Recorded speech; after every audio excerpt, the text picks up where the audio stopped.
या देवी सर्वभूतेषु माँ चंद्रघंटा रूपेण संस्थिता नमस्तस्यै नमस्तस्यै नमस्तस्यै नमो नमः।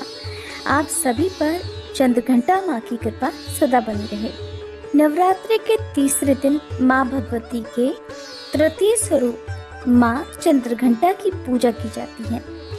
देवी भागवत पुराण के अनुसार माँ भगवती का ये स्वरूप परम शांतिदायक और कल्याणकारी है। माँ के मस्तक पर घंटे के आकार का अर्धचंद्र है, इसी कारण देवी का नाम चंद्रघंटा पड़ा है। इनके शरीर का रंग स्वर्ण के समान चमकीला और देवी का वाहन सिंह है। देवी की 10 भुजाएं हैं, जिनमें ये कमल, धनुष, बाण, खड्ग, कमंडल, तलवार, त्रिशूल और गदा आदि जैसे अस्त्र और शस्त्र धारण करती हैं।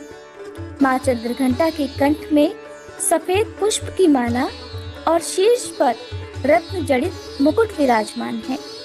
माँ चंद्रघंटा हमेशा युद्ध की मुद्रा में विराजमान रहती हैं।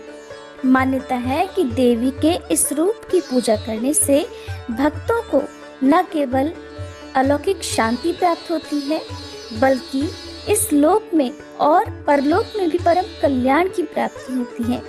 पौराणिक कथा के अनुसार एक बार महिषासुर नाम के एक दैत्य ने स्वर्गलोक पर आक्रमण कर दिया और उसने देवराज इंद्र को युद्ध में हराकर स्वर्गलोक पर भी अपना अधिकार कर लिया। युद्ध में हारने के बाद सभी देवता इस समस्या के निवारण के लिए त्रिदेवों यानी श्री ब्रह्मा, विष्णु और महेश के पास गए।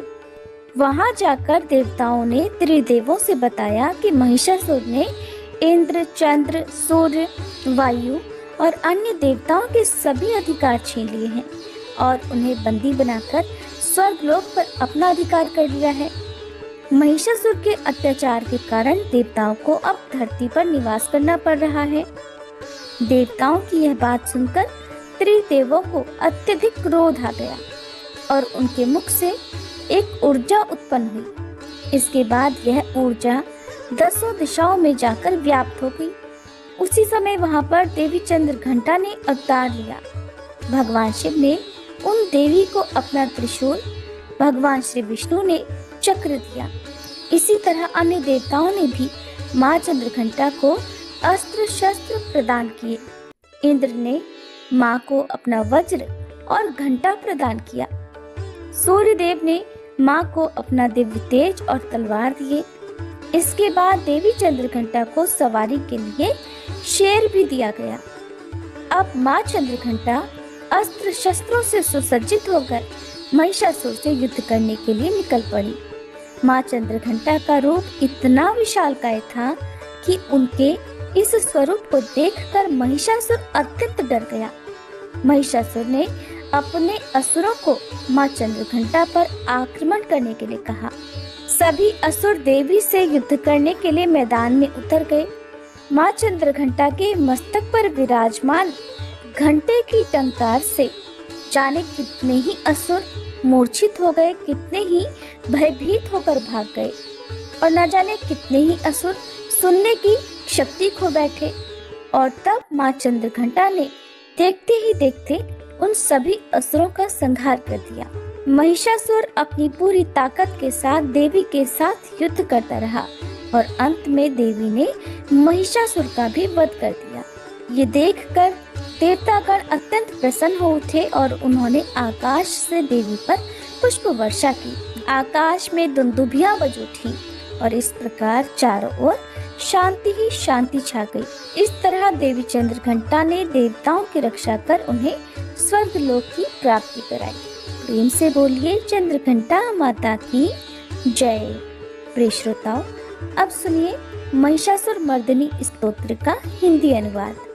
हे हिमालय राज की पुत्री, हे गिरिजा देवी, विश्व को आनंदित करने वाली देवी, नंदी गणों द्वारा पूजित, गिरिश्रेष्ठ विंध्याचल के शिखर पर निवास करने वाली देवी, अपनी लीला से भगवान श्री विष्णु को प्रसन्न करने वाली, इंद्रदेव के द्वारा नमस्कृत, भगवान नीलकंठ की पत्नी, विश्व में विशाल कुटुंब वाली और विश्व को संपन्नता देने वाली, हे महिषासुर का मर्दन करने वाली भगवती, अपने बालों की लता से आकर्षित करने वाली पर्वत की पुत्री, आपकी जय हो, जय हो, जय हो।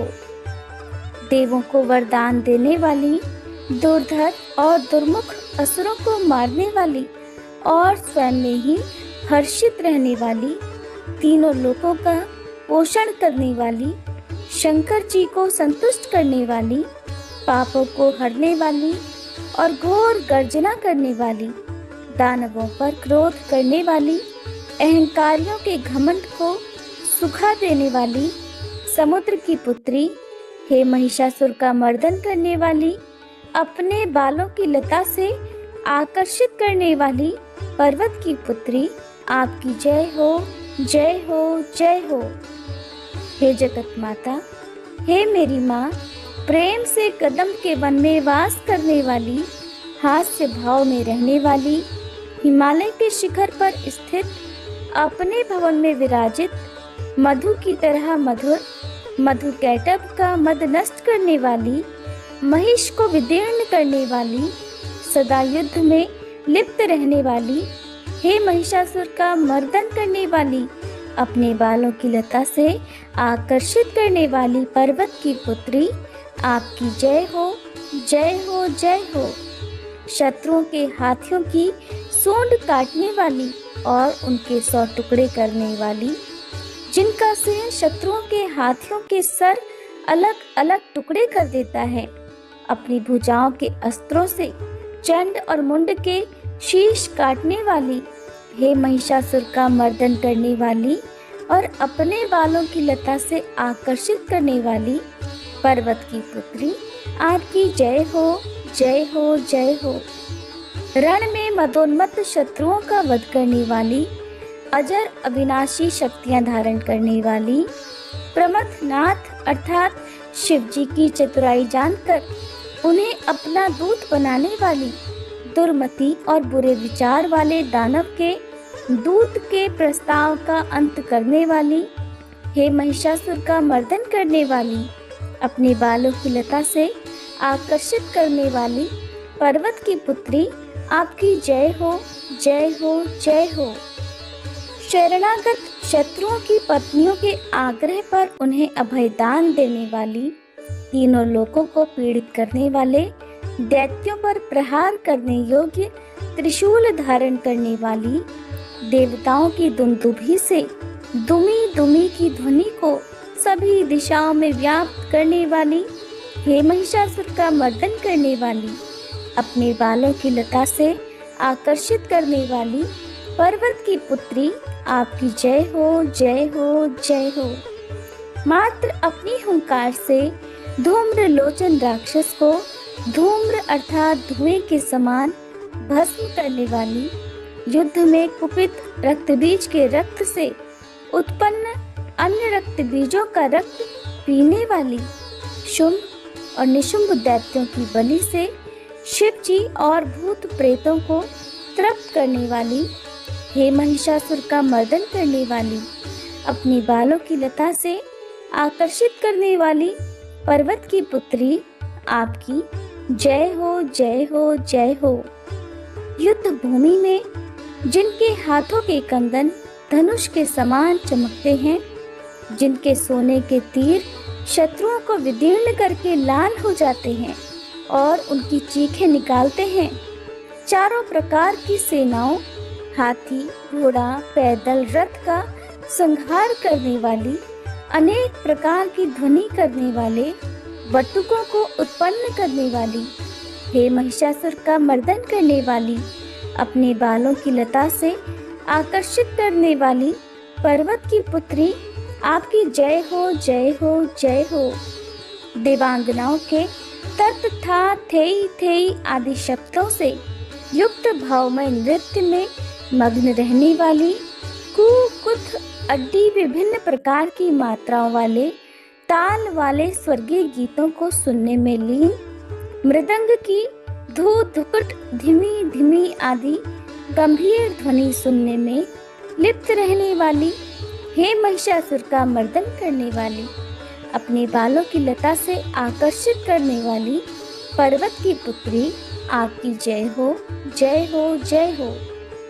जय जयकार करने और स्तुति करने वाले समस्त विश्व के द्वारा नमस्कृत अपने नुपुर के झंझन और झिमझिम शब्दों से भूतपति महादेव को मोहित करने वाली नटी नटों के नायक अर्धनारीश्वर के नृत्य से सुशोभित नाट्य में तल्लीन रहने वाली, हे महिषासुर का मर्दन करने वाली, अपने बालों की लता से आकर्षित करने वाली पर्वत की पुत्री, आपकी जय हो, जय हो, जय हो। आकर्षक कांति के साथ अति सुंदर मन से युक्त और रात्रि के आश्रय अर्थात चंद्रदेव की आभा को अपने चेहरे की सुंदरता से फीका करने वाली, काले भंवरों के समान सुंदर नेत्रों वाली, हे महिषासुर का मर्दन करने वाली, अपने बालों की लता से आकर्षित करने वाली पर्वत की पुत्री, आपकी जय हो, जय हो, जय हो।